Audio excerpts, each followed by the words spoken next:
श्रोतागण, कहा जाता है कि इस संसार में यदि कोई देवता प्रत्यक्ष रूप से हमें प्रतिदिन दर्शन देते हैं तो वे हैं भगवान सूर्य नारायण। वे केवल प्रकाश के देवता ही नहीं बल्कि जीवन, स्वास्थ्य, ऊर्जा, यश, सफलता और समृद्धि के भी अधिष्ठाता हैं। शास्त्रों में वर्णन मिलता है कि जो व्यक्ति श्रद्धा और विश्वास के साथ भगवान सूर्यदेव की महिमा का श्रवण करता है, उसके जीवन से निराशा, भय और अज्ञान का अंधकार धीरे धीरे दूर होने लगता है तथा उसे आत्मबल, सकारात्मक ऊर्जा और शुभ फलों की प्राप्ति होती है। इसलिए आज की यह कथा केवल एक पौराणिक कथा नहीं बल्कि भगवान सूर्य नारायण की दिव्य महिमा, उनके त्याग, तप, कर्तव्य और करुणा का अद्भुत वर्णन है। इस पावन कथा में आप जानेंगे कि भगवान सूर्यदेव का दिव्य प्राकट्य कैसे हुआ, उन्हें आदित्य और मार्तंड क्यों कहा गया, उनके तेज का रहस्य क्या था, माता संध्या और छाया की अद्भुत कथा क्या है, यमराज, शनिदेव और अश्विनी कुमारों का जन्म कैसे हुआ तथा भगवान सूर्यदेव को प्रत्यक्ष देवता क्यों कहा जाता है। इस कथा का प्रत्येक प्रसंग जीवन को नई प्रेरणा देने वाला है और भगवान सूर्य नारायण की असीम महिमा का अनुभव कराता है। मान्यता है कि जो श्रद्धा पूर्वक भगवान सूर्यदेव की इस पवित्र कथा को अंत तक सुनता है या दूसरों को सुनाता है, उस पर भगवान भास्कर की विशेष कृपा बनी रहती है। उसके जीवन में आत्मविश्वास, स्वास्थ्य, मान सम्मान, उन्नति और सकारात्मक ऊर्जा का संचार होता है तथा वह धर्म और सत्य के मार्ग पर आगे बढ़ने की प्रेरणा प्राप्त करता है। इसलिए इस दिव्य कथा को पूरे मन, श्रद्धा और विश्वास के साथ अंत तक अवश्य सुने और भगवान सूर्य नारायण की कृपा का अनुभव करें। तो आइए हाथ जोड़कर श्रद्धा से भगवान सूर्य नारायण का स्मरण करें और उनकी इस अद्भुत, दिव्य एवं प्रेरणादायक कथा का आनंद पूर्वक श्रवण आरंभ करें। ओम घृणीय सूर्याय नमः। जय सूर्य नारायण देव, जय आदित्य भगवान, जय भास्कर देव। सृष्टि का वह समय था जब न दिन था, न रात थी, न दिशाएं थीं, न काल का कोई अस्तित्व था। चारों ओर केवल अनंत शून्य फैला हुआ था, जहां न पृथ्वी थी, न आकाश, न जल था, न वायु और न ही किसी जीव का नामो निशान। ऐसा प्रतीत होता था मानो संपूर्ण ब्रह्मांड किसी गहरी निद्रा में लीन हो। तभी उस असीम शून्य में एक दिव्य कंपन उत्पन्न हुआ। वह कोई साधारण ध्वनि नहीं थी बल्कि स्वयं परम सत्य का प्रथम स्पंदन था। उसी क्षण ब्रह्मांड के प्रत्येक सूक्ष्म कण में एक अलौकिक नाद गूंज उठा। वह नाद था AUM। जैसे ही यह दिव्य ध्वनि समस्त शून्य में फैलने लगी, वैसे ही अंधकार की परतें कांपने लगीं और उनके मध्य से एक ऐसी तेजस्वी ज्योति प्रकट हुई जिसकी चमक का वर्णन स्वयं वेद भी पूर्ण रूप से नहीं कर पाए। उस दिव्य प्रकाश से चारों दिशाएं आलोकित हो उठीं। ऐसा प्रतीत हुआ मानो अनंत काल से बंद पड़ा सृष्टि का द्वार अब खुलने वाला हो। उसी समय उस दिव्य प्रकाश के मध्य से 4 मुखों वाले सृष्टि के रचयिता ब्रह्मा प्रकट हुए। उनके मुख से वेद मंत्रों की पवित्र ध्वनि निकल रही थी और उनके प्रत्येक संकल्प से नई नई सृष्टि का आकार बनने लगा। किंतु तभी ब्रह्मा की दृष्टि उस अद्भुत तेज पुंज पर पड़ी जो निरंतर अपने प्रकाश से पूरे शून्य को प्रकाशित कर रहा था। वह कोई साधारण प्रकाश नहीं था बल्कि उसमें करोड़ों अग्नियों के समान तेज, करोड़ों चंद्रमाओं के समान शीतलता और करोड़ों विद्युतों के समान ऊर्जा समाहित थी। ब्रह्मा ने प्रसन्न होकर उस दिव्य तेज से कहा, हे दिव्य ज्योति, आज से तुम इस सृष्टि के प्राण बनोगे। तुम्हारे बिना कोई जीव जीवित नहीं रह सकेगा। तुम्हारी किरणों से वनस्पतियां जन्म लेंगी, नदियां प्रवाहित होंगी, ऋतुएं बदलेंगी, समय आगे बढ़ेगा और समस्त प्राणियों के जीवन का आधार स्थापित होगा। आज से तुम आदित्य कहलाओगे। ब्रह्मा के यह वचन सुनते ही वह दिव्य प्रकाश धीरे धीरे एक तेजस्वी पुरुष के स्वरूप में परिवर्तित होने लगा। उनका शरीर स्वर्ण के समान दीप्तिमान था, नेत्रों में अग्नि की ज्वाला थी, मुखमंडल पर अपार तेज विराजमान था और उनके चारों ओर ऐसा प्रभा मंडल था जिसे देखकर स्वयं देव शक्तियां भी नतमस्तक हो जाएं। उस दिव्य पुरुष ने अत्यंत विनम्रता से अपने हाथ जोड़कर ब्रह्मा के चरणों में प्रणाम किया और मधुर स्वर में कहा, प्रभु, मैं आपके आदेश को ही अपना धर्म मानता हूं। मेरा अस्तित्व केवल आपकी सृष्टि की सेवा के लिए है। मुझे जो दायित्व देंगे मैं उसे अपने प्राणों से भी अधिक प्रिय समझकर निभाऊंगा। ब्रह्मा अत्यंत प्रसन्न हुए। उन्होंने अपनी करुणामयी दृष्टि उस दिव्य पुरुष पर डाली और अपने कमंडल से जल लेकर आशीर्वाद दिया। उसी क्षण उन्होंने अपने योग बल से उस विराट तेज को 3 भागों में विभाजित किया। पहले भाग से अग्नि का जन्म हुआ, जो आगे चलकर यज्ञों की आत्मा बनी। दूसरे भाग से विद्युत उत्पन्न हुई, जिसने आकाश में ऊर्जा का संचार किया। और तीसरे भाग से ऊष्मा प्रकट हुई, जिसने समस्त ब्रह्मांड में जीवन की संभावना जागृत कर दी। जैसे जैसे यह दिव्य ऊर्जा चारों दिशाओं में फैलती गई, वैसे वैसे सृष्टि का निर्माण प्रारंभ होने लगा। पर्वत आकार लेने लगे, महासागरों की सीमाएं बनने लगीं, दिशाओं का निर्धारण हुआ, काल ने अपनी गति पकड़ ली और ब्रह्मा ने अपने मानस पुत्रों की रचना आरंभ की। उन्हीं मानस पुत्रों में सबसे पहले महर्षि मरीचि प्रकट हुए, जिनके तेज से पूरा ब्रह्मलोक आलोकित हो उठा। आगे चलकर महर्षि मरीचि के पुत्र बने महान तपस्वी महर्षि कश्यप, जिनका नाम आने वाले युगों में देवताओं, दानवों, नागों, गंधर्वों, पक्षियों और असंख्य जीवों के आदिपिता के रूप में प्रसिद्ध हुआ। समय के प्रवाह के साथ महर्षि कश्यप का विवाह प्रजापति दक्ष की अनेक कन्याओं से हुआ, जिनमें अदिति सबसे अधिक तेजस्विनी, धर्मपरायण और करुणामयी थीं। अदिति के मुखमंडल पर मातृत्व का दिव्य तेज था और उनके हृदय में समस्त लोगों के कल्याण की भावना सदैव जागृत रहती थी। उन्हें यह भी झात नहीं था कि भविष्य में उनके गर्भ से ऐसी दिव्य शक्ति प्रकट होने वाली है, जिसका तेज केवल पृथ्वी ही नहीं बल्कि समस्त ब्रह्मांड के भाग्य को बदल देगा।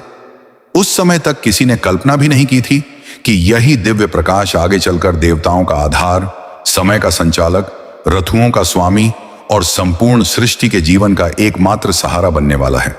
उस क्षण ब्रह्मांड में सब कुछ शांत था, किंतु उस शांति के भीतर एक ऐसा अदृश्य परिवर्तन जन्म ले चुका था, जो आने वाले युगों में देवताओं, ऋषियों और मनुष्यों के इतिहास को सदैव के लिए बदल देने वाला था। समय अपनी दिव्य गति से आगे बढ़ता रहा। महर्षि कश्यप के आश्रम में वेदों की ध्वनि निरंतर गूंजती रहती थी। चारों ओर ऋषियों का तप, यज्ञों की सुगंध और देवताओं का आगमन उस आश्रम को किसी दिव्य लोक से कम नहीं बनाता था। किंतु उसी समय देवताओं पर एक ऐसा संकट टूट पड़ा, जिसने तीनों लोकों का संतुलन हिला दिया। प्रजापति दक्ष की पुत्री अदिति से उत्पन्न देवता धर्म, सत्य और मर्यादा के रक्षक थे, जबकि उनकी बहन दिति से उत्पन्न दैत्य अपार बल और अद्भुत पराक्रम के स्वामी थे। काल के प्रभाव से दोनों कुलों के मध्य वैर इतना बढ़ गया कि अंततः देवताओं और असुरों के बीच भयंकर युद्ध छिड़ गया। वर्षों तक यह महायुद्ध चलता रहा।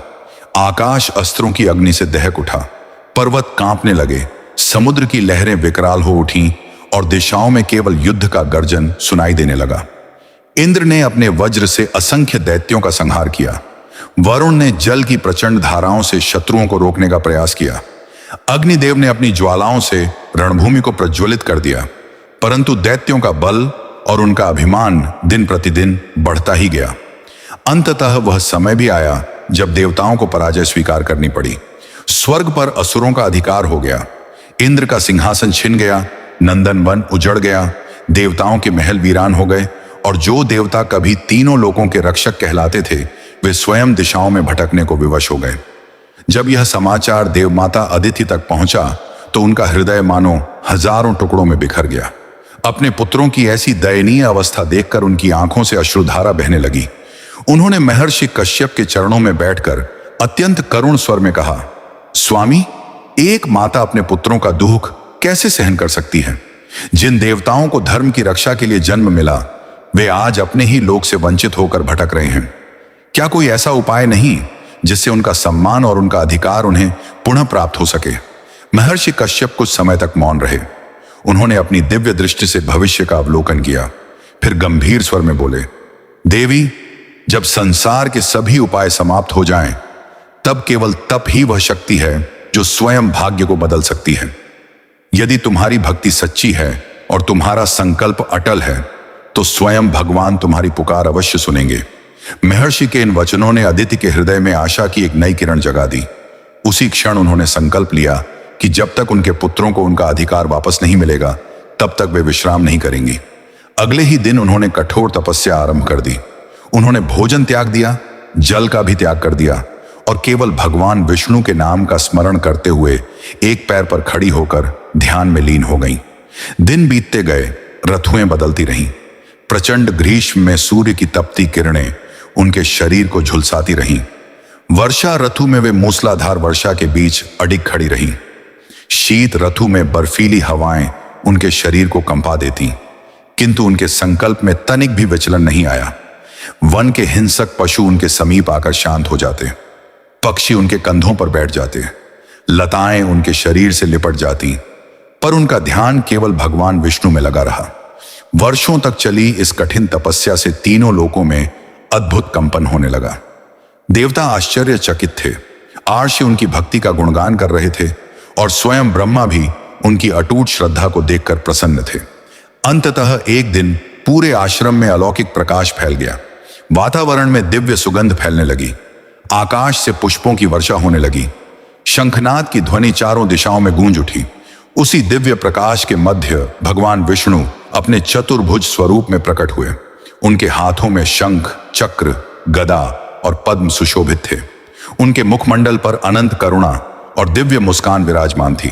भगवान को अपने सामने देखकर अदिति की आंखों से आनंद के अश्रु बह निकले। वे तुरंत उनके चरणों में गिर पड़ी। भगवान विष्णु ने उन्हें उठाया और मधुर स्वर में कहा, देवी, तुम्हारी तपस्या ने मुझे अत्यंत प्रसन्न किया है। संसार में मातृत्व से बढ़कर कोई तप नहीं, और तुमने अपने पुत्रों के लिए जो कष्ट सहा है वह व्यर्थ नहीं जाएगा। वर मांगो। अदिति ने हाथ जोड़कर कांपते हुए स्वर में कहा, प्रभु, मुझे अपने लिए कुछ नहीं चाहिए। यदि आप मुझ पर प्रसन्न हैं तो केवल इतना वर दीजिए कि मेरे पुत्रों को उनका स्वर्ग पुनः प्राप्त हो जाए, धर्म की पुनः स्थापना हो और अधर्म का अंत हो। भगवान विष्णु कुछ क्षण मुस्कुराते रहे, फिर उन्होंने कहा, देवी, तुम्हारी इच्छा अवश्य पूर्ण होगी। मैं स्वयं तुम्हारे पुत्र के रूप में अवतार लेकर देवताओं की रक्षा करूंगा। तुम्हारे गर्भ से ऐसा दिव्य तेज प्रकट होगा जिसकी चमक के सामने अधर्म स्वयं कांप उठेगा। उसका प्रकाश केवल देवताओं की ही नहीं बल्कि संपूर्ण सृष्टि की रक्षा करेगा। उसका तेज युगों युगों तक संसार को जीवन देगा और उसका नाम अनंत काल तक श्रद्धा से लिया जाएगा। इतना कहकर भगवान विष्णु का दिव्य स्वरूप धीरे धीरे प्रकाश में विलीन हो गया, किंतु उनके आशीर्वाद की दिव्य ऊर्जा पूरे आश्रम में व्याप्त रही। उसी क्षण से आश्रम का वातावरण बदलने लगा। जहां पहले सामान्य प्रकाश रहता था, वहां अब हर समय एक अलौकिक आभा दिखाई देने लगी। वृक्ष पहले से अधिक हरे भरे हो गए, पुष्प बिना ऋतु के खिलने लगे, पक्षियों का मधुर कलरव पूरे वन में गूंजने लगा और ऐसा प्रतीत होने लगा मानो स्वयं प्रकृति किसी महान दिव्य घटना की प्रतीक्षा कर रही हो। कुछ समय बाद आदित्य ने अनुभव किया कि उनके भीतर कोई असाधारण शक्ति जागृत हो चुकी है। उनका शरीर दिव्य प्रकाश से दमकने लगा। जहां भी वे जाती वहां स्वतः प्रकाश फैल जाता। महर्षि कश्यप ने अपनी योग दृष्टि से जब इस रहस्य का अवलोकन किया तो वे कुछ क्षणों के लिए मौन रह गए। उन्होंने अनुभव किया कि आदित्य के गर्भ में कोई साधारण बालक नहीं बल्कि स्वयं दिव्य तेज का साकार रूप विराजमान है। वह तेज इतना प्रचंड था कि उसकी चमक आश्रम की सीमाओं से निकलकर देवलोक तक पहुंच रही थी। देवता उस अद्भुत प्रकाश को देखकर आश्चर्यचकित थे। आर्षि ध्यान में उसका रहस्य जानने का प्रयास कर रहे थे और स्वयं प्रकृति भी उस महान क्षण की प्रतीक्षा में शांत होकर मानो अपनी श्वास रोक चुकी थी। अदिति के गर्भ में विराजमान वह दिव्य तेज दिन प्रतिदिन इतना प्रबल होता जा रहा था कि उसका प्रभाव केवल आश्रम तक सीमित नहीं रहा। महर्षि कश्यप के आश्रम के चारों ओर स्थित वन पहले से कहीं अधिक हरे भरे हो गए थे। जहां वर्षों से सूखी पड़ी लताएं थीं, वहां भी नई कोपलें फूटने लगीं। नदियों का जल पहले से अधिक निर्मल और शांत दिखाई देने लगा। पक्षियों का मधुर कलरव मानो किसी अदृश्य उत्सव की घोषणा कर रहा था। वन में रहने वाले हिंसक पशु भी आश्चर्यजनक रूप से शांत हो चुके थे। सिंह और हिरण एक ही सरोवर पर बिना भय के जल पीते दिखाई देते। नाग अपने बिलों से निकलकर बिना किसी को हानि पहुंचाए सूर्य की दिशा में फन उठाकर स्थिर हो जाते और आशी मुनि ध्यानावस्था में बार बार उसी दिव्य प्रकाश का अनुभव करने लगे जो आदित्य के गर्भ से चारों दिशाओं में फैल रहा था। जैसे जैसे समय बीतता गया वैसे वैसे उस तेज की तीव्रता बढ़ती चली गई। रात के समय जब पूरा वन अंधकार में डूब जाता, तब भी महर्षि कश्यप का आश्रम स्वर्णिम प्रकाश से जगमगाता रहता। ऐसा प्रतीत होता मानो वहां स्वयं हजारों दीपक एक साथ प्रज्वलित हों। दूर दूर से आने वाले आरषि यह देखकर आश्चर्यचकित रह जाते कि बिना अग्नि, बिना दीप और बिना चंद्रमा के भी पूरा आश्रम प्रकाश से भरा हुआ है।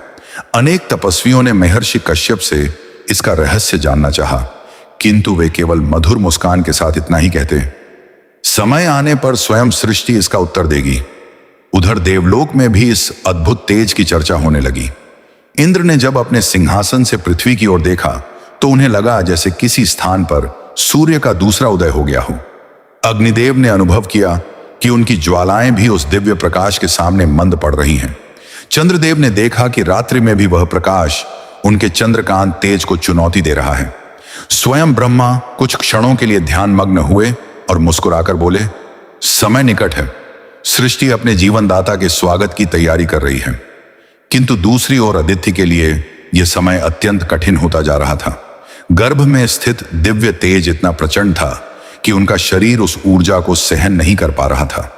उनके मुख पर तेज तो बढ़ता जा रहा था, परंतु उसी के साथ उन्हें भीतर असहनीय उष्णता का अनुभव होने लगा। कभी कभी ऐसा लगता मानो उनके शरीर के भीतर स्वयं अग्नि प्रज्वलित हो रही हो। वे बार बार गहरी श्वास लेती, किंतु तपिश कम नहीं होती। एक दिन उन्होंने अत्यंत व्याकुल होकर महर्षि कश्यप से कहा, स्वामी, मेरे गर्भ में जो दिव्य शक्ति है वह निश्चय ही कोई साधारण बालक नहीं है। उसका तेज इतना अधिक है कि कभी कभी मुझे लगता है मेरा शरीर इस ऊर्जा को धारण नहीं कर पाएगा। मैं अत्यंत प्रसन्न हूं कि भगवान का आशीर्वाद मुझे प्राप्त हुआ है, किंतु यह दिव्य अग्नि अब मेरे लिए असहनीय होती जा रही है। महर्षि कश्यप ने शांत भाव से अपनी आंखें बंद की और गहन समाधि में प्रवेश कर गए। उनकी योग दृष्टि सूक्ष्म लोकों को पार करती हुई सीधे अदिति के गर्भ तक पहुंची। वहां उन्होंने जो दृश्य देखा उसे देखकर वे स्वयं कुछ क्षणों के लिए स्तब्ध रह गए। गर्भ में कोई सामान्य शिशु नहीं था, बल्कि एक विराट स्वर्णिम प्रकाश था, जिसके भीतर एक तेजस्वी बालक ध्यान मग्न अवस्था में विराजमान था। उसके शरीर से निकलने वाली प्रत्येक किरण में अपार ऊर्जा, दिव्यता और जीवन का संचार था। ऐसा प्रतीत होता था मानो स्वयं ब्रह्मांड का समस्त प्रकाश उसी एक बालक में समाहित हो। उसकी प्रत्येक श्वास से अग्नि की लपटों जैसी ऊर्जा निकलती और फिर तुरंत मधुर शीतल प्रकाश में परिवर्तित हो जाती। महर्षि कश्यप ने ध्यान से बाहर आकर अदिति की ओर देखा और अत्यंत गंभीर स्वर में कहा, देवी, तुम्हारे गर्भ में स्वयं आदित्य का दिव्य अंश विराजमान है। यह वही शक्ति है जिसे ब्रह्मा ने सृष्टि का जीवनदाता बनने का वरदान दिया था। इसीलिए इसका तेज किसी भी साधारण जीव के लिए सहन करना संभव नहीं। किंतु चिंता मत करो, मैं अपने योग बल से इस ऊर्जा को संतुलित करता हूं। इतना कहकर उन्होंने वेद मंत्रों का उच्चारण आरंभ किया। उनके मंत्रों की दिव्य ध्वनि पूरे आश्रम में गूंज उठी। उन्होंने अपने कर कमलों से आकाश की ओर जल अर्पित किया और फिर अपनी योग शक्ति से उस प्रचंड तेज को संतुलित करना प्रारंभ किया। धीरे धीरे अदिति को अपने शरीर में शांति का अनुभव होने लगा। उनके मुख पर पुनः संतोष लौट आया, किंतु गर्भ का प्रकाश पहले की भांति दिव्य बना रहा। समय बीतता गया। जैसे जैसे प्रसव का समय निकट आने लगा, वैसे वैसे प्रकृति में विचित्र संकेत दिखाई देने लगे। एक प्रातः काल बिना किसी कारण आकाश स्वर्णिम हो उठा। बादलों से पुष्पों की वर्षा होने लगी। दिव्य सुगंध चारों दिशाओं में फैल गई। मंद मंद पवन बहने लगी, जिसमें कमलों की सुगंध समाई हुई थी। ऋषियों के आश्रमों में बिना किसी के स्पर्श के यज्ञ अग्नियां स्वयं प्रज्वलित हो उठी। मंदिरों की घंटियां बिना किसी मनुष्य के हाथ लगाए अपने आप बजने लगी। देवलोक में दुंदुभियां बज उठी। गंधर्व मधुर गीत गाने लगे। अप्सराएं आनंद से नृत्य करने लगीं और देवताओं ने अनुभव किया कि कोई महान दिव्य शक्ति अब प्रकट होने वाली है। उसी शुभ क्षण अदिति ने एक अत्यंत तेजस्वी पुत्र को जन्म दिया। जैसे ही वह बालक इस संसार में आया, उसके शरीर से निकला प्रकाश इतना प्रचंड था कि कुछ क्षणों के लिए पृथ्वी, स्वर्ग और आकाश एक ही स्वर्णिम ज्योति में डूब गए। ऐसा लगा मानो हजारों सूर्य एक साथ उदित हो गए हों। देवताओं ने पुष्प वर्षा आरंभ कर दी। इंद्र ने अपने हाथ जोड़ लिए। ब्रह्मा ने प्रसन्न होकर वेद मंत्रों का उच्चारण किया। महर्षि कश्यप की आंखों में आनंद के अश्रु छलक उठे। समस्त ऋषि उस दिव्य बालक को देखकर नतमस्तक हो गए। किंतु उसी क्षण एक ऐसी रहस्यमयी घटना घटी जिसने वहां उपस्थित सभी को आश्चर्य में डाल दिया। बालक के जन्म लेने के बाद भी अदिति के गर्भ से निकलता हुआ दिव्य प्रकाश समाप्त नहीं हुआ। वहां अब भी एक अत्यंत तेजस्वी अग्निमय ऊर्जा विद्यमान थी। देखते ही देखते वह प्रकाश एक विशाल स्वर्णिम अंड के रूप में परिवर्तित होने लगा। वह अंड साधारण नहीं था। उसके चारों ओर अग्नि की लपटों जैसा प्रकाश था। भीतर से अनगिनत किरणें निकल रही थीं और उसके निकट पहुंचना किसी के लिए संभव नहीं था। पूरा आश्रम उस रहस्यमयी दृश्य को देखकर स्तब्ध रह गया। देवता एक दूसरे का मुख देखने लगे। किसी ने आज तक ऐसा चमत्कार नहीं देखा था कि एक ही गर्भ से पहले एक जीवित दिव्य बालक जन्म ले और उसके बाद उसी गर्भ से एक विराट प्रकाशमय अंड प्रकट हो जिसमें अपार ऊर्जा समाई हो। महर्षि कश्यप तुरंत ध्यान में लीन हो गए। उन्होंने अपनी दिव्य दृष्टि से उस रहस्य को जाना और उनके मुख पर गहरी गंभीरता छा गई। उन्होंने अनुभव किया कि इस अंड में उसी बालक का वह विराट तेज समाहित है जिसे कोई भी लोक, कोई भी देवता और यहां तक कि स्वयं पृथ्वी भी धारण नहीं कर सकती। यदि यह प्रकाश यहीं रहा तो समस्त सृष्टि उसकी ऊर्जा से दग्ध हो जाएगी। तब महर्षि कश्यप ने वेद मंत्रों का उच्चारण करते हुए अपने दोनों हाथ उस दिव्य अंड की ओर बढ़ाए। आश्चर्यजनक रूप से वह अग्निमय अंड उनके स्पर्श से शांत हो गया और धीरे धीरे ऊपर उठने लगा। समस्त देवता विस्मय से यह अद्भुत दृश्य देखते रहे। वह प्रकाशमय अंड आकाश की ओर बढ़ता गया और अंततः ब्रह्मांड के मध्य एक दिव्य तेज पुंज के रूप में स्थापित हो गया। उसी क्षण ब्रह्मा ने घोषणा की कि यह प्रकाश अब समस्त सृष्टि को आलोकित करेगा और युगों युगों तक जीवन का आधार बनेगा। जबकि पृथ्वी पर जन्मा यह दिव्य बालक देवताओं के मध्य अपने दिव्य स्वरूप के साथ लीलाएं करेगा। उस अलौकिक क्षण में ऐसा प्रतीत हो रहा था मानो स्वयं समय भी कुछ पल के लिए रुक गया हो और समस्त ब्रह्मांड उस दिव्य रहस्य को मौन होकर निहार रहा हो। जब वह दिव्य प्रकाशमय अंड आकाश के मध्य स्थापित हुआ तो समस्त ब्रह्मांड में एक अद्भुत परिवर्तन दिखाई देने लगा। ऐसा प्रतीत हो रहा था मानो स्वयं कालचक्र ने अपनी गति को कुछ क्षणों के लिए थाम लिया हो। आकाश में फैला वह स्वर्णिम तेज केवल प्रकाश नहीं था बल्कि जीवन, ऊर्जा, समय और सृष्टि की गति का मूल स्रोत बन चुका था। उसी क्षण महर्षि कश्यप ने उस दिव्य बालक को अपनी गोद में उठाया। बालक का शरीर स्वर्ण के समान दमक रहा था। उसके मुखमंडल पर ऐसी दिव्यता थी कि उसे देखने मात्र से मन में शांति का अनुभव होने लगता।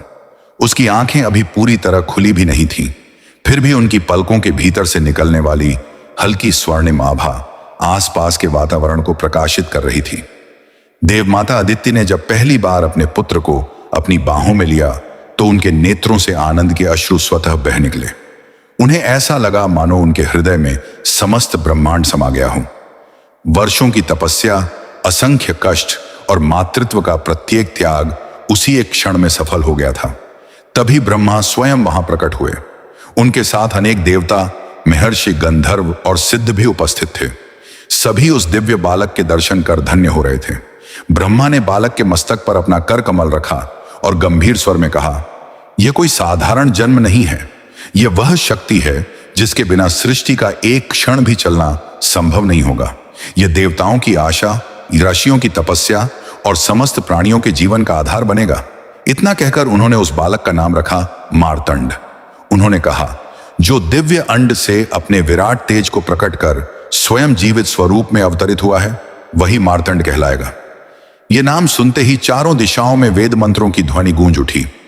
देवताओं ने पुष्प वर्षा की और गंधर्वों ने मधुर गीत गाए। समय के साथ मार्तंड धीरे धीरे बाल्यावस्था में प्रवेश करने लगे, किंतु उनका प्रत्येक दिन किसी सामान्य बालक जैसा नहीं था। जब वे मुस्कुराते तो आश्रम में प्रकाश और अधिक बढ़ जाता। जब वे प्रसन्न होकर वन में विचरण करते तो सूखे वृक्षों में भी नई पत्तियां निकल आती। जहां उनके चरण पड़ते वहां कमल खिल उठते। वन के हिंसक पशु उनके समीप आते ही शांत हो जाते। विषधर सर्प उनके चरणों के पास फन झुकाकर बैठ जाते। पक्षी उनके कंधों पर आकर मधुर स्वर में गान करने लगते। ऐसा लगता मानो स्वयं प्रकृति उन्हें अपना स्वामी मानकर उनका स्वागत कर रही हो। किंतु उनके भीतर स्थित दिव्य तेज भी निरंतर बढ़ रहा था। जैसे जैसे उनकी आयु बढ़ती गई वैसे वैसे उनके शरीर से निकलने वाली ऊर्जा भी अधिक प्रचंड होती चली गई। प्रारंभ में आश्रम के ऋषियों ने इसे दिव्य आभा समझा, पर कुछ ही वर्षों में स्थिति बदलने लगी। उनके समीप अधिक देर तक कोई ठहर नहीं पाता था। उनके शरीर से निकलने वाली उष्णता इतनी अधिक थी कि सामान्य मनुष्य तो दूर, कई तपस्वी भी उनके निकट बैठने में असमर्थ हो जाते। एक दिन देव माता अदिति ने अपने पुत्र को स्नेहपूर्वक गले लगाने का प्रयास किया, किंतु जैसे ही उन्होंने उन्हें अपनी बाहों में लेना चाहा, उनके हाथों में तीव्र गर्मी का अनुभव हुआ और उन्हें पीछे हटना पड़ा। उस क्षण उनके हृदय पर जो बीती उसे शब्दों में व्यक्त करना कठिन था। एक माता अपने पुत्र को सामने देखकर भी उसे हृदय से न लगा सके, इससे बड़ा दुख और क्या हो सकता था। अदिति चुपचाप दूर बैठकर अपने पुत्र को निहारती रही।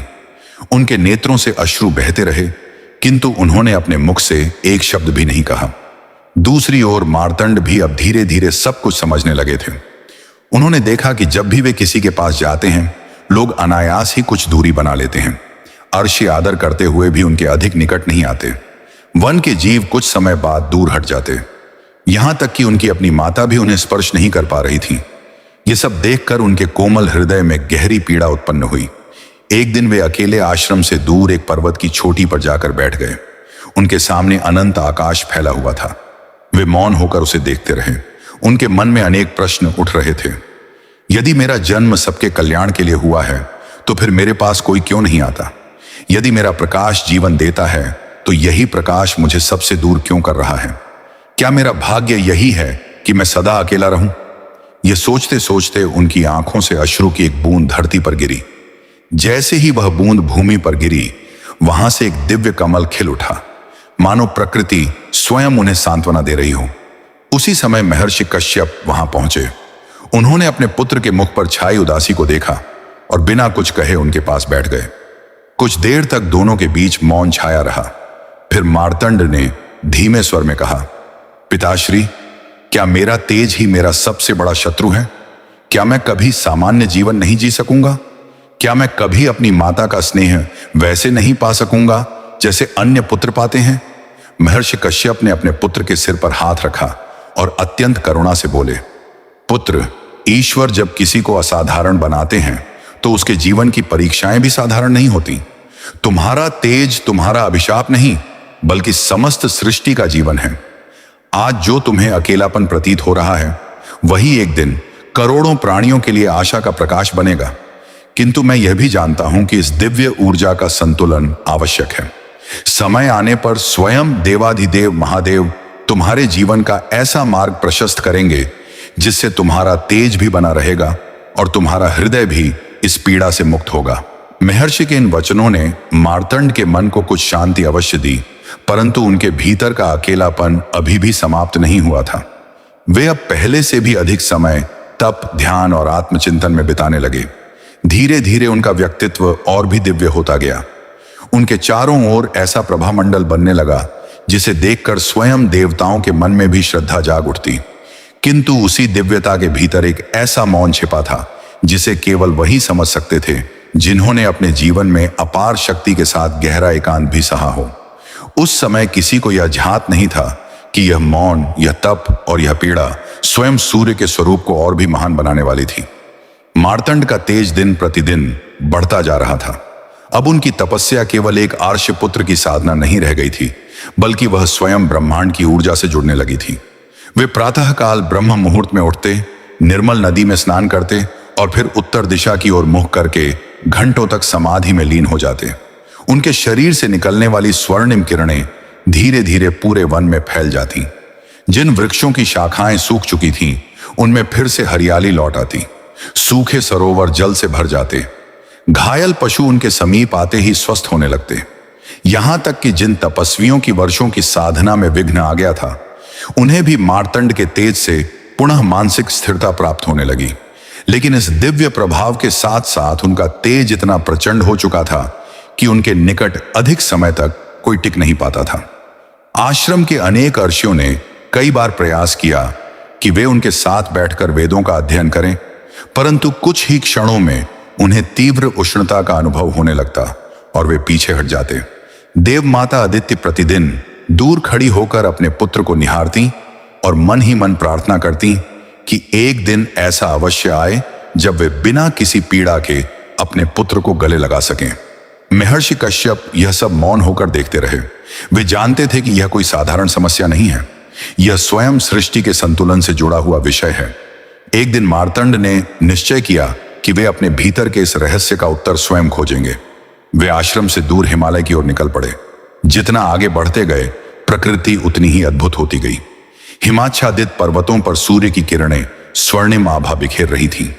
विशाल देवदार के वृक्ष मानो उनके स्वागत में झुक रहे थे। बर्फ से ढकी चोटियों के मध्य बहती निर्मल धाराएं मधुर संगीत उत्पन्न कर रही थीं। अनेक ऋषि मुनि दूर से ही उनके तेज को पहचान कर नतमस्तक हो जाते। कई दिनों की यात्रा के बाद वे एक ऐसी निर्जन पर्वत शिला पर पहुंचे जहां वर्षों से किसी ने तपस्या नहीं की थी। वहीं उन्होंने एक विशाल शिला पर आसन लगाया और संकल्प लिया कि जब तक उन्हें अपने जीवन का उद्देश्य और अपने तेज का समाधान प्राप्त नहीं होगा, तब तक वे वहां से नहीं उठेंगे। उन्होंने अपनी आंखें बंद की और गहन समाधि में लीन हो गए। दिन बीतते गए, सप्ताह बीत गए, फिर महीने बीत गए। धीरे धीरे उनकी तपस्या इतनी प्रचंड हो गई कि उसके प्रभाव से तीनों लोकों में कंपन होने लगा। देवताओं के लोक में दिव्य घंटियां बिना किसी कारण बजने लगीं। इंद्र ने अपने सिंहासन पर अस्थिरता का अनुभव किया। समुद्र की लहरें असामान्य रूप से ऊंची उठने लगी। पर्वतों के भीतर कंपन होने लगा। ऋषियों की समाधि टूटने लगी। स्वयं ब्रह्मा ने ध्यान लगाया और अनुभव किया कि यह कंपन किसी विनाश का संकेत नहीं, बल्कि एक महान आत्मा की तपस्या का परिणाम है। उसी समय कैलाश पर्वत पर भगवान शिव ध्यानमग्न बैठे थे। उनके चारों ओर गहन शांति थी। माता पार्वती उनके समीप विराजमान थीं। नंदी द्वार पर स्थिर खड़े थे। गण मौन थे। तभी शिव की बंद आंखों के भीतर एक दिव्य प्रकाश प्रवेश करने लगा। उन्होंने धीरे धीरे अपने नेत्र खोले। उनके त्रिनेत्र में वह तेज प्रतिबिंबित हो उठा।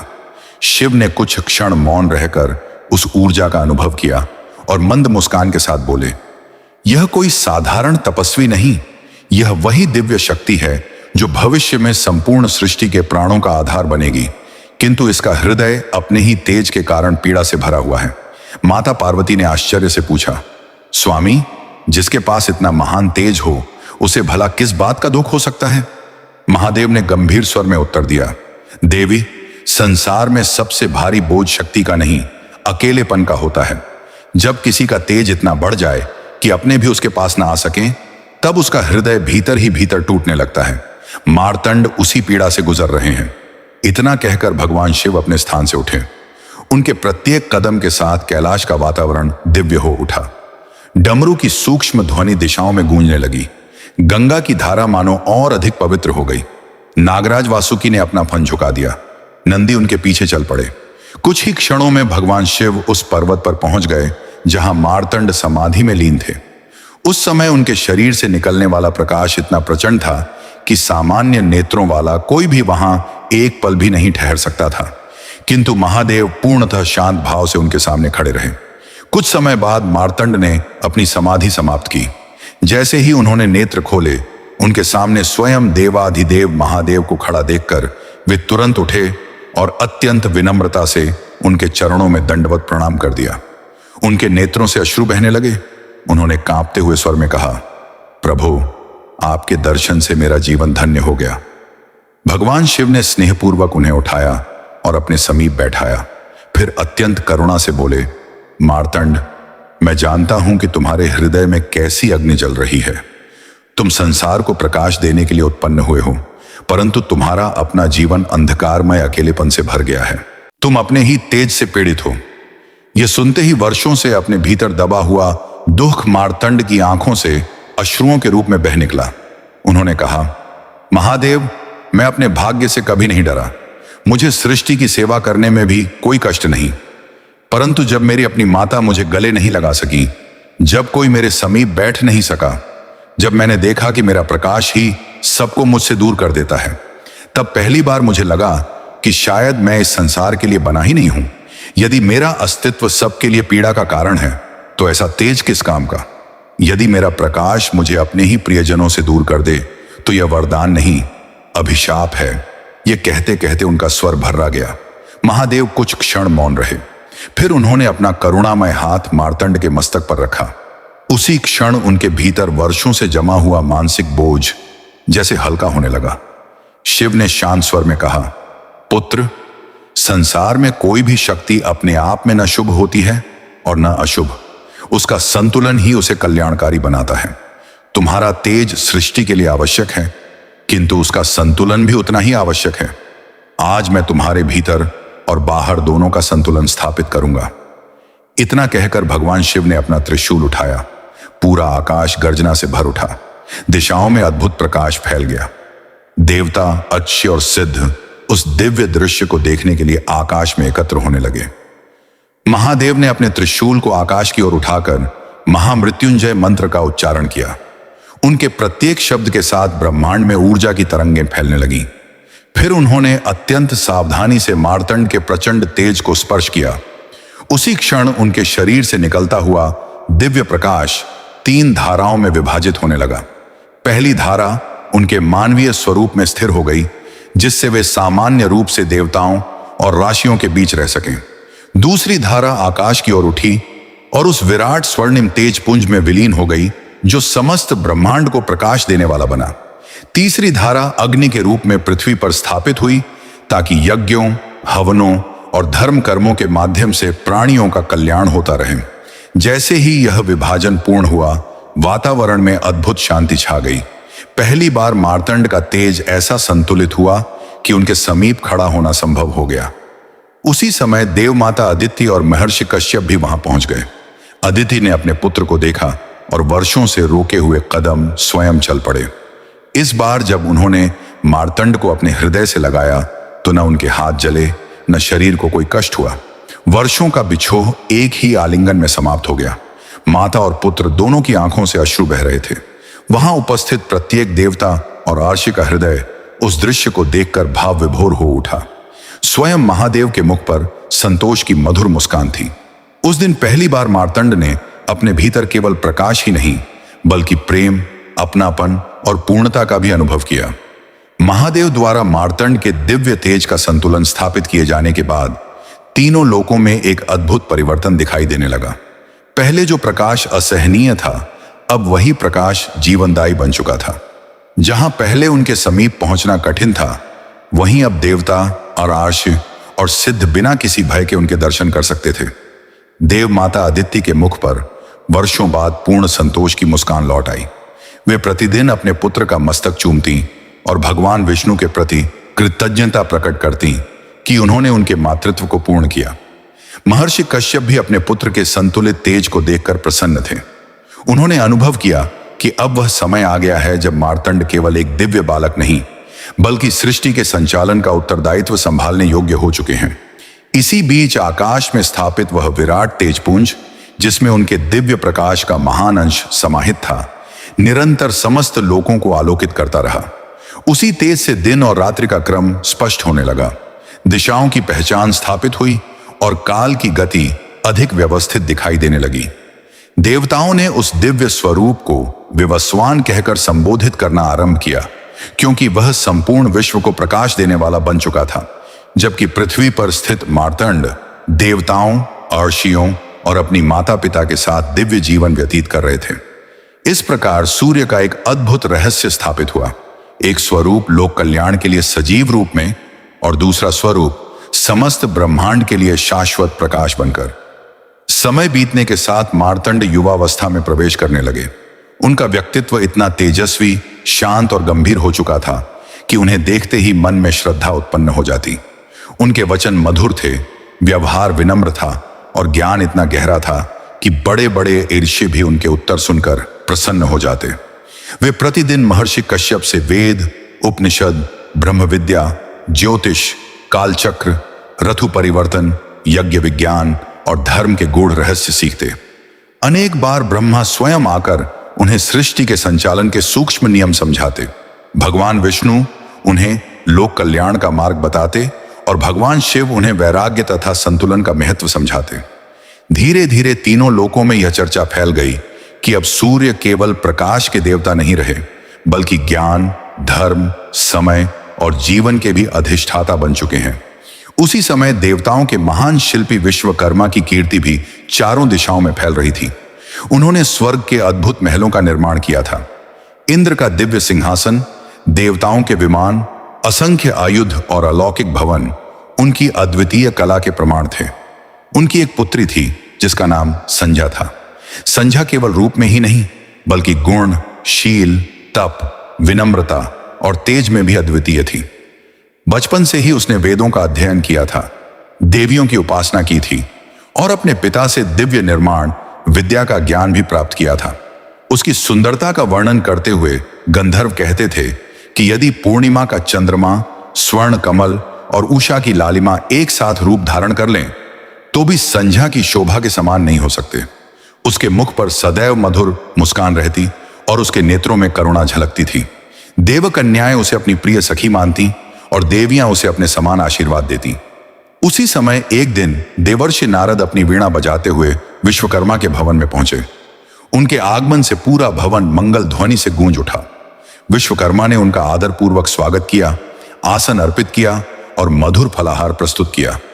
कुछ समय तक धर्म और लोक कल्याण की चर्चा होने के बाद नारद मुस्कुराए और बोले, हे देवशिल्पी, मैं आज किसी सामान्य कारण से नहीं आया हूं। मैं एक ऐसा प्रस्ताव लेकर आया हूं जो आने वाले युगों का इतिहास बदल देगा। विश्वकर्मा ने आश्चर्य से पूछा, देवर्षि, कृपया स्पष्ट कहिए।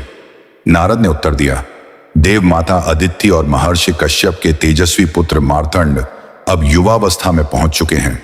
उनका तेज संतुलित हो चुका है। वे धर्म, ज्ञान और लोक कल्याण के अद्वितीय प्रतीक हैं। मैं आपकी पुत्री संध्या का विवाह उनके साथ करना चाहता हूं। यह सुनते ही विश्वकर्मा कुछ क्षण मौन हो गए। उनके हृदय में प्रसन्नता भी थी और चिंता भी। वे सूर्य की महानता को भली भांति जानते थे, परंतु उनके मन में एक ही प्रश्न बार बार उठ रहा था, क्या मेरी पुत्री उस दिव्य तेज के साथ जीवन व्यतीत कर पाएगी? उन्होंने संध्या को बुलवाया। जब संध्या सभा में आई तो नारद ने उसके सामने मार्तंड का वर्णन किया। उनका जन्म, उनकी तपस्या, उनका त्याग, उनका संतुलित तेज, उनका करुणामय स्वभाव और सृष्टि के प्रति उनका समर्पण। संध्या शांत भाव से सब सुनती रही। उसके मन में भय नहीं था, बल्कि एक गहरा सम्मान उत्पन्न हुआ। उसने विनम्र स्वर में कहा, यदि यह विवाह धर्म, लोक कल्याण और देवताओं की इच्छा के अनुसार है तो मैं इसे सहर्ष स्वीकार करती हूं। मेरे लिए पति का तेज नहीं, उनका चरित्र और उनका धर्म सबसे बड़ा है। विश्वकर्मा ने अपनी पुत्री के उत्तर को सुनकर प्रसन्नता व्यक्त की और विवाह का प्रस्ताव स्वीकार कर लिया। जब यह समाचार महर्षि कश्यप और देवमाता अदिति तक पहुंचा तो पूरा आश्रम आनंद से भर उठा। देवताओं ने शुभ मुहूर्त निश्चित किया। गंधर्वों ने नए रागों का अभ्यास आरंभ किया। अप्सराएं दिव्य नृत्य की तैयारी करने लगीं। विश्वकर्मा ने स्वयं ऐसा विवाह मंडप बनाया जिसकी तुलना तीनों लोकों में किसी भी निर्माण से नहीं की जा सकती थी। स्वर्ण के विशाल स्तंभ, रत्नों से जड़ी मेहराबें, मोतियों की मालाएं, सुगंधित पुष्पों की वर्षा, चंदन और केसर की सुवास, दिव्य दीपों की पंक्तियां और आकाश से उतरते हुए देव विमान उस समारोह को अलौकिक बना रहे थे। विवाह के दिन स्वयं ब्रह्मा, भगवान विष्णु, महादेव, इंद्र, वरुण, अग्नि, वायु, कुबेर, चंद्र, सभी अराशी, सिद्ध, गंधर्व और देवियां वहां उपस्थित हुए। वैदिक मंत्रों की पवित्र ध्वनि के मध्य मार्तंड और संध्या का पाणी ग्रहण संस्कार संपन्न हुआ। जैसे ही दोनों ने अग्नि को साक्षी मानकर 7 फेरे लिए, पूरे आकाश में पुष्प वर्षा होने लगी। देवताओं ने दुंदुभियां बजाईं, गंधर्वों ने मंगल गीत गाए और अप्सराओं ने आनंद पूर्वक नृत्य किया। स्वयं ब्रह्मा ने आशीर्वाद दिया, तुम दोनों का यह मिलन केवल एक दाम्पत्य संबंध नहीं, बल्कि धर्म, प्रकाश, प्रेम और सृष्टि के संतुलन का मिलन है। तुम्हारे वंश से ऐसे महापुरुष जन्म लेंगे जिनका स्मरण युगों तक किया जाएगा। विवाह के पश्चात संध्या सूर्यलोक पहुंची। मार्तंड उनका अत्यंत आदर करते थे। वे कभी अपने तेज का अहंकार नहीं करते थे। वे संध्या की प्रत्येक छोटी बड़ी आवश्यकता का ध्यान रखते। दोनों प्रतिदिन साथ बैठकर धर्म, सृष्टि और लोक कल्याण की चर्चा करते। धीरे धीरे सूर्यलोक आनंद, प्रेम और मधुरता से भर गया। देव माता अदिति अपनी पुत्र वधू को पुत्री के समान स्नेह देती और महर्षि कश्यप उसे धर्म की सूक्ष्म शिक्षाएं प्रदान करते। कुछ समय बाद संध्या ने वैवस्वत, मनु, यम और यमी को जन्म दिया। पूरे देवलोक में उत्सव मनाया गया। मार्तंड अपने बच्चों से अत्यंत प्रेम करते थे। वे उन्हें गोद में लेकर वेदों के मंत्र सुनाते, धर्म का महत्व समझाते और उन्हें करुणा, न्याय तथा सत्य का मार्ग सिखाते। ऐसा प्रतीत होता था कि अब उनके जीवन की हर अधूरी इच्छा पूर्ण हो चुकी है। वर्षों का अकेलापन समाप्त हो चुका था। परिवार पूर्ण था, प्रेम भरपूर था और सूर्यलोक आनंद से परिपूर्ण दिखाई देता था। किंतु समय का स्वभाव है कि वह कभी एक समान नहीं रहता। बाहर से सब कुछ शांत दिखाई दे रहा था, पर भीतर एक ऐसी अदृश्य परीक्षा धीरे धीरे जन्म ले रही थी, जिसका आभास उस समय किसी को भी नहीं था। सूर्य लोक में समय अत्यंत शांत और मंगलमय प्रतीत होता था। मार्तंड और संध्या का जीवन प्रेम, सम्मान और धर्म पर आधारित था। वैवस्वत, मनु, यम और यमी धीरे धीरे बड़े होने लगे। सूर्य लोक का प्रत्येक दिन दिव्यता से भरा होता। प्रातः काल जैसे ही मार्तंड अपने स्वर्णिम रथ पर आरूढ़ होकर आकाश की ओर प्रस्थान करते, संपूर्ण ब्रह्मांड में प्रकाश फैल जाता और संध्या तक वे अपने कर्तव्य का पालन करते हुए समस्त लोगों को जीवन प्रदान करते। लौटने पर वे अपने परिवार के साथ समय बिताते, अपने पुत्रों को धर्म, न्याय और कर्तव्य की शिक्षा देते और यमी को स्नेहपूर्वक समझाते कि करुणा ही सृष्टि की सबसे बड़ी शक्ति है। संध्या अपने पति के इस महान उत्तरदायित्व को देखकर गर्व से भर उठती, किंतु धीरे धीरे एक ऐसी समस्या उनके जीवन में प्रवेश करने लगी जिसे वे किसी से कह नहीं पा रही थी। यद्यपि भगवान शिव और महर्षि कश्यप के आशीर्वाद से सूर्य का तेज पहले की अपेक्षा संतुलित हो चुका था, फिर भी उनका वास्तविक दिव्य स्वरूप इतना प्रबल था कि उसके निकट लंबे समय तक रहना किसी भी सामान्य देवता के लिए सरल नहीं था। प्रारंभ में संध्या ने इसे अपने धैर्य और प्रेम से सहन करने का प्रयास किया। वे कभी अपने मुख पर पीड़ा का भाव नहीं आने देती। जब सूर्य देव अपने कर्तव्य से लौटते, तब वे मुस्कुराकर उनका स्वागत करती, उनके लिए भोजन की व्यवस्था करती, उनसे मधुर वार्तालाप करती और ऐसा व्यवहार करती मानो सब कुछ पूर्णतः सामान्य हो। किंतु जैसे ही वे अकेली होती, उनके शरीर में तीव्र उष्णता का प्रभाव स्पष्ट दिखाई देने लगता। उनकी आंखें लाल हो जाती, त्वचा पर जलन होने लगती और कभी कभी उन्हें ऐसा अनुभव होता मानो उनके चारों ओर अग्नि की अदृश्य लपटें उठ रही हों। उन्होंने अनेक बार अपने मन को समझाया कि यह सब उनके पति के दिव्य स्वरूप का ही एक भाग है और उन्हें इसे सहन करना ही होगा। उन्होंने ध्यान किया, मंत्रों का जप किया, तपस्या की, किंतु उनके शरीर की सीमा धीरे धीरे उत्तर देने लगी। कई बार वे रात्रि में मौन होकर आकाश की ओर देखती और अपने मन की पीड़ा को स्वयं तक ही सीमित रखती। वे जानती थीं कि मार्तंड ने अपने जीवन में कितना अकेलापन सहा है। वे नहीं चाहती थीं कि उनकी कोई भी बात उन्हें फिर से उसी पीड़ा में धकेल दे। एक दिन देव माता आदित्य ने संध्या के मुख पर थकान और चिंता की रेखाएं देखी। उन्होंने स्नेहपूर्वक पूछा, पुत्री, क्या बात है? तुम्हारी मुस्कान पहले जैसी नहीं रही।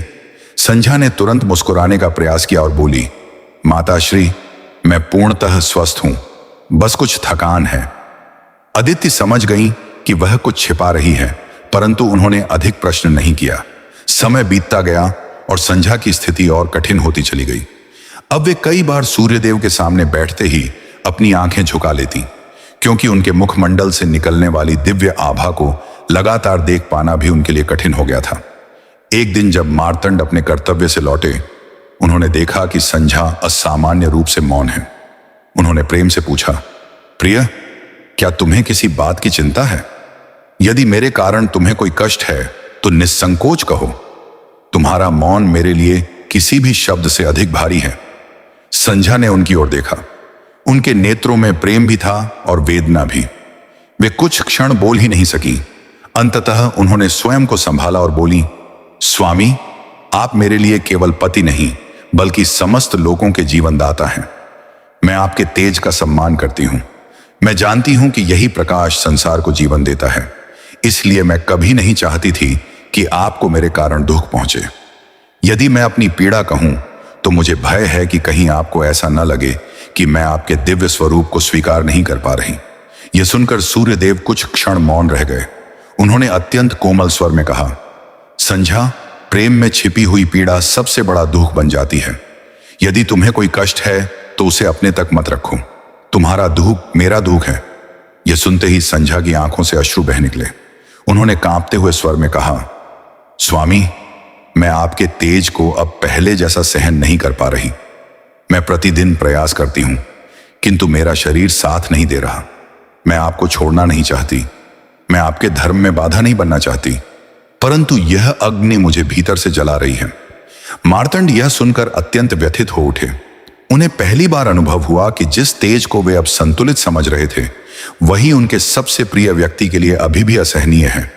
उन्होंने तुरंत संध्या का हाथ अपने हाथों में लिया और कहा, यदि मुझे पहले यह झात होता तो मैं कभी तुम्हें यह पीड़ा अकेले सहने नहीं देता। तुमने इतने वर्षों तक यह सब अपने भीतर क्यों छिपाए रखा? संध्या ने धीमे स्वर में उत्तर दिया, क्योंकि मैं जानती थी कि आपने अपने जीवन में अपने तेज के कारण कितना अकेलापन सहा है। मैं नहीं चाहती थी कि मेरी बात आपको फिर से उसी दुख की याद दिलाए। सूर्यदेव की आंखें भी नम हो गईं। उन्होंने पहली बार अनुभव किया कि त्याग केवल उन्होंने ही नहीं किया, बल्कि संध्या ने भी अपने प्रेम के लिए उतना ही बड़ा त्याग किया है। उन्होंने उसी क्षण संकल्प लिया कि चाहे उन्हें कितना भी कष्ट क्यों न सहना पड़े, वे अपनी पत्नी को इस पीड़ा से अवश्य मुक्त करेंगे। कई दिनों तक वे इस विषय पर विचार करते रहे। उन्होंने अपने भीतर स्थित दिव्य ऊर्जा को स्वयं नियंत्रित करने का प्रयास किया।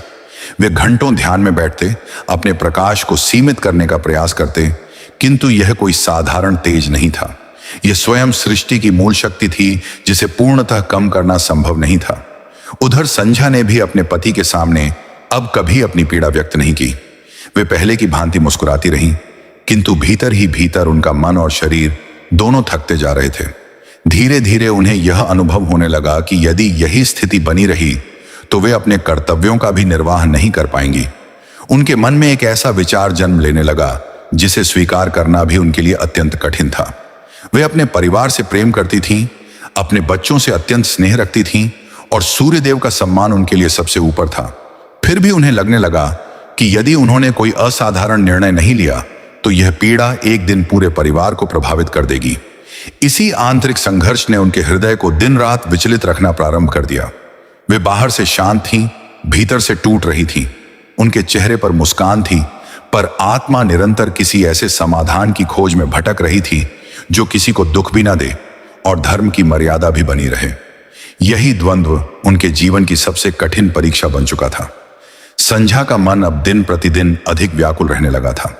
उन्होंने अपने जीवन में कभी अपने कर्तव्य से मुंह नहीं मोड़ा था, किंतु अब उन्हें यह स्पष्ट दिखाई देने लगा कि यदि उन्होंने कोई कठोर निर्णय नहीं लिया तो उनका शरीर इस दिव्य तेज को अधिक समय तक सहन नहीं कर पाएगा।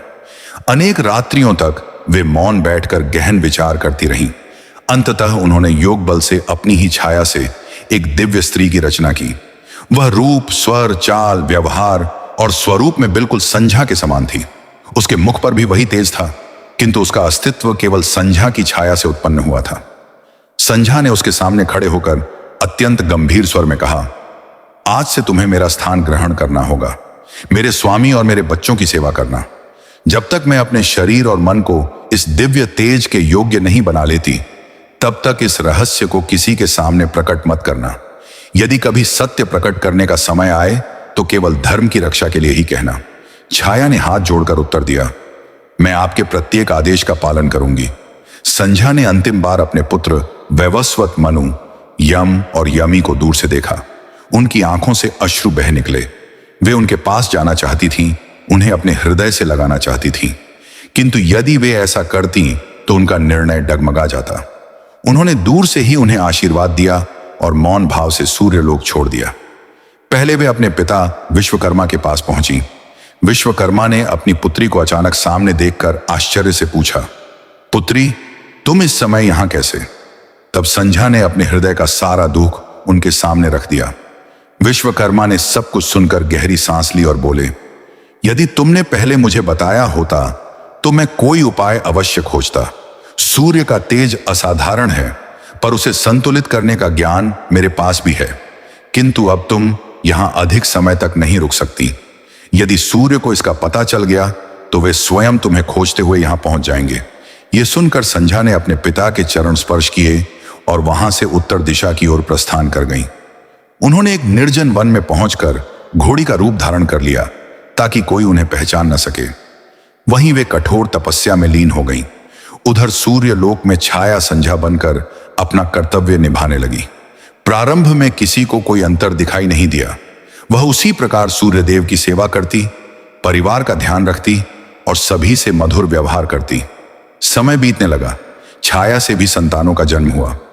सावर्णी, मनु, शनैश्चर और तपति का जन्म होने पर सूर्यलोक में पुनः उत्सव मनाया गया, किंतु धीरे धीरे छाया के व्यवहार में सूक्ष्म परिवर्तन दिखाई देने लगे। वह अपने पुत्रों के प्रति अत्यधिक स्नेह दिखाती, जबकि संध्या की संतानों के प्रति उसका व्यवहार पहले जैसा नहीं रहा। विशेष रूप से यम के प्रति उसका स्वभाव दिन प्रतिदिन कठोर होता गया। यम धर्मप्रिय और सत्यवादी थे। वे अन्याय सहन नहीं कर सकते थे। उन्हें कई बार लगा कि उनकी माता का व्यवहार पहले जैसा नहीं रहा। वे अनेक बार स्वयं को समझाते कि शायद यह उनका भ्रम है, किंतु एक दिन स्थिति अत्यंत गंभीर हो गई। किसी छोटी सी बात पर छाया ने यम को कठोर शब्द कह दिए। यम ने भी दुखी होकर विरोध किया। क्रोध के आवेश में उन्होंने अपने पैर से भूमि पर प्रहार किया और अनजाने में उनका चरण छाया की ओर बढ़ गया। यह देखकर छाया का क्रोध भड़क उठा। उसने कहा, तुमने अपनी माता का अपमान किया है। तुम्हारा यह पैर सड़ जाएगा और तुम्हें असहनीय पीड़ा सहनी पड़ेगी। यह श्राप सुनते ही यम स्तब्ध रह गए। उन्होंने तुरंत अपने चरणों की ओर देखा। कुछ ही क्षणों में उन्हें असहनीय पीड़ा का अनुभव होने लगा। वे रोते हुए सूर्यदेव के पास पहुंचे और बोले, पिताश्री, मैंने माता का अपमान करने का कभी विचार भी नहीं किया। यदि मुझसे भूल हुई भी है तो क्या कोई माता अपने पुत्र को ऐसा भयानक श्राप दे सकती है? यम के शब्द सुनते ही सूर्यदेव का हृदय विचलित हो उठा। उन्होंने अपने जीवन में संध्या को सदैव करुणामयी और धैर्यवान देखा था। वे जान गए कि इस घटना के पीछे कोई गहरा रहस्य अवश्य छिपा है। उन्होंने शांत भाव से यम को अपने समीप बैठाया और अपने तेज से उसके श्राप का प्रभाव कुछ कम कर दिया। फिर उन्होंने अपनी दिव्य दृष्टि का प्रयोग किया।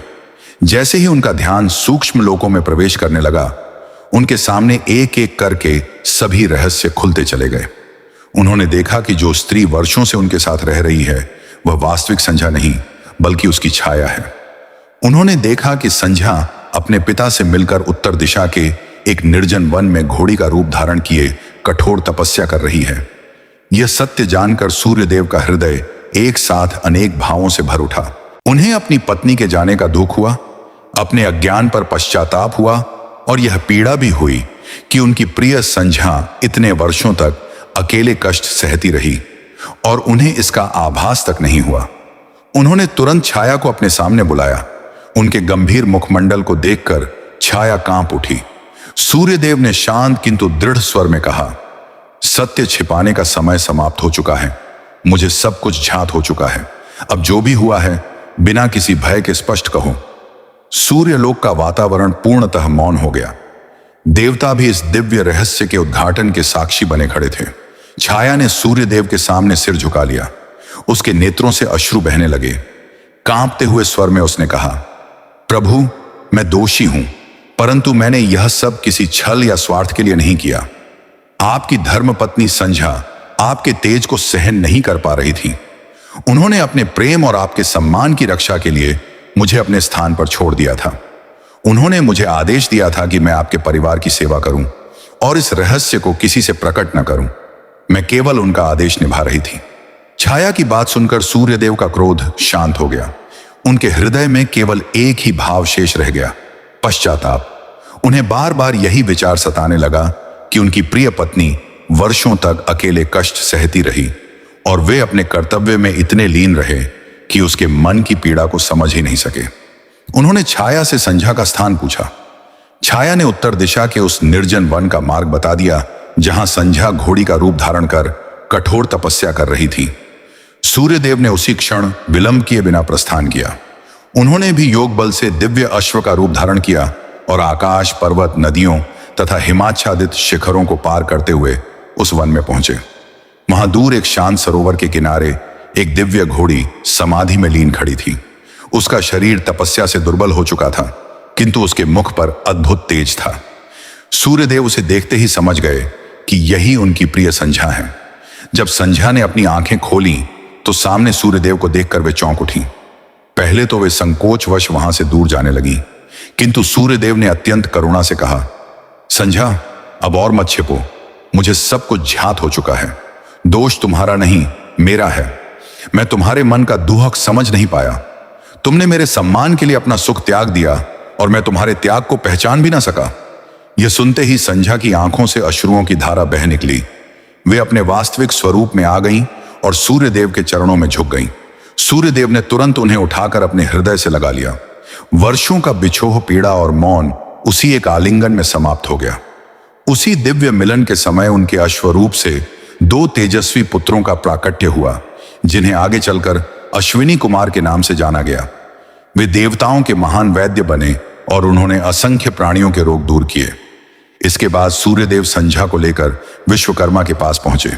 विश्वकर्मा ने अपनी पुत्री को प्रसन्न देखकर राहत की सांस ली।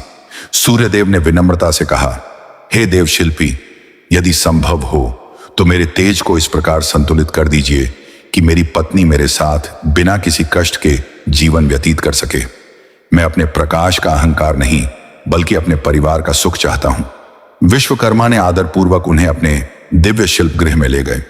वहां उन्होंने देवताओं के अद्भुत यंत्रों और दिव्य मंत्रों की सहायता से सूर्यदेव के तेज का सूक्ष्म संतुलन आरंभ किया। यह प्रक्रिया अत्यंत कठिन और पीड़ादायक थी। सूर्यदेव के शरीर से निकलने वाले दिव्य तेज के कण चारों ओर बिखरने लगे।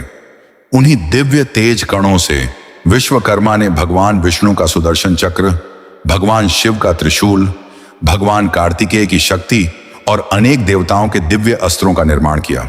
इस प्रकार सूर्य का त्याग केवल उनके परिवार के लिए ही नहीं बल्कि समस्त देवताओं के लिए भी कल्याणकारी सिद्ध हुआ। जब यह प्रक्रिया पूर्ण हुई तो सूर्यदेव का स्वरूप पहले की अपेक्षा और भी अधिक मनोहर, संतुलित और सौम्य हो गया। अब उनका तेज जीवनदायी था किंतु किसी को कष्ट देने वाला नहीं था। संध्या प्रसन्न थी, विश्वकर्मा प्रसन्न थे।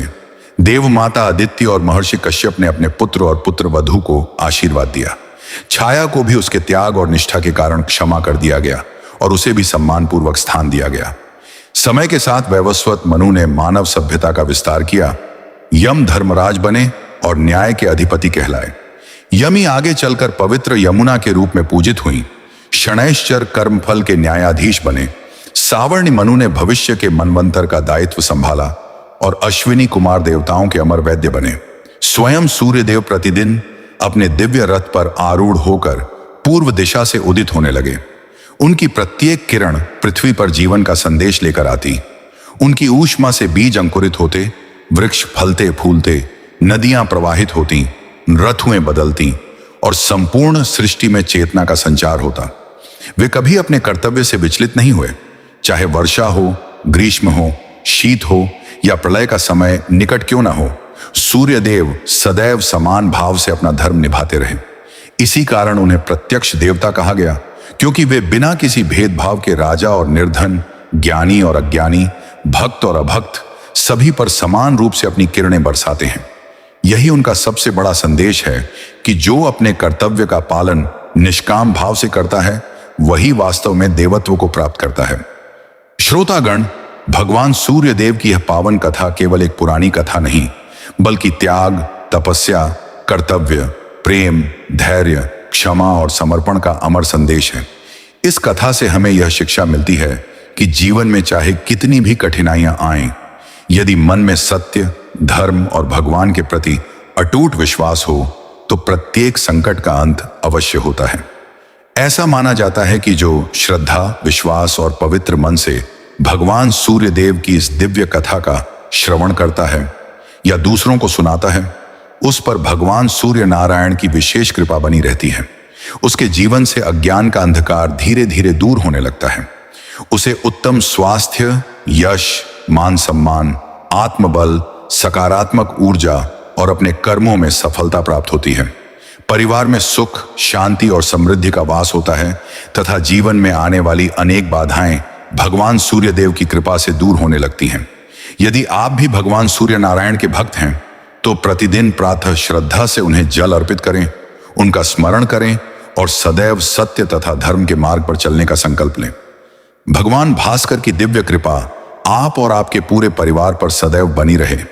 आपके जीवन में कभी अंधकार ना आए, आपके सभी शुभ कार्य सफल हों और आपके घर में सुख, शांति, आरोग्य तथा समृद्धि का अखंड वास हो।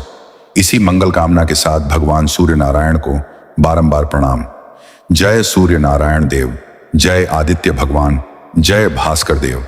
यदि भगवान सूर्य नारायण की यह पावन कथा आपको पसंद आई हो और आपने इसे श्रद्धा से अंत तक सुना हो तो वीडियो को एक लाइक अवश्य करें। आपका एक छोटा सा लाइक हमारे लिए बहुत बड़ा उत्साह और आशीर्वाद लेकर आता है। इस दिव्य कथा को अपने परिवार, मित्रों और सभी सनातन प्रेमियों के साथ अवश्य साझा करें ताकि भगवान सूर्यदेव की महिमा अधिक से अधिक लोगों तक पहुंच सके और हर घर में धर्म, श्रद्धा और सकारात्मक ऊर्जा का प्रकाश फैल सके।